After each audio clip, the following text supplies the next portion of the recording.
নমস্কার বন্ধুরা, আজ বানাবো লাউ চিংড়ি। এর জন্যে প্রথমে দুটো কাজ করে নেব। প্রথম হচ্ছে সর্ষেটা বেটে নেব লবণ, হলুদ আর লঙ্কা দিয়ে। আর আরেকটা কাজ হলো চিংড়ি মাছটা লবণ, হলুদ আর সর্ষের তেল দিয়ে মেখে রাখবো আধা ঘন্টার জন্য। এবার একটা কড়াইয়ে কিছুটা সর্ষের তেল দিয়ে তাতে জিরে আর কাঁচা লঙ্কা ফোড়ন দেব। এরপর দেব কেটে রাখা লাউ। এরপর একটু লবণ আর সামান্য একটু হলুদ দেব, দিয়ে নাড়াচাড়া করে একটু ঢাকা চাপা দিতেই দেখব অনেকটা জল উঠে এসছে লাউ থেকে। এরপর এতে দেব সেই ম্যারিনেট করা চিংড়ি মাছগুলো। চিংড়ি মাছ দিয়ে একটু নাড়াচাড়া করে তার মধ্যে দিয়ে দেব সর্ষে বাটা। এই সর্ষে বাটাটা পড়লে লাউ চিংড়ির স্বাদটা একদম আলাদা মাত্রা পায়, খুব ভালো লাগে।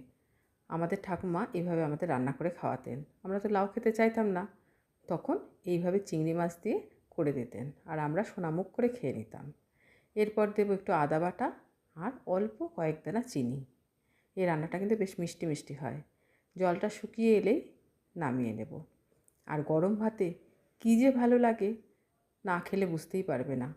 এভাবে বানিয়ে খেয়েও, ভালো লাগলে কমেন্ট করো, সাবস্ক্রাইব করো আর আমার পাশে থেকে আমাকে উৎসাহ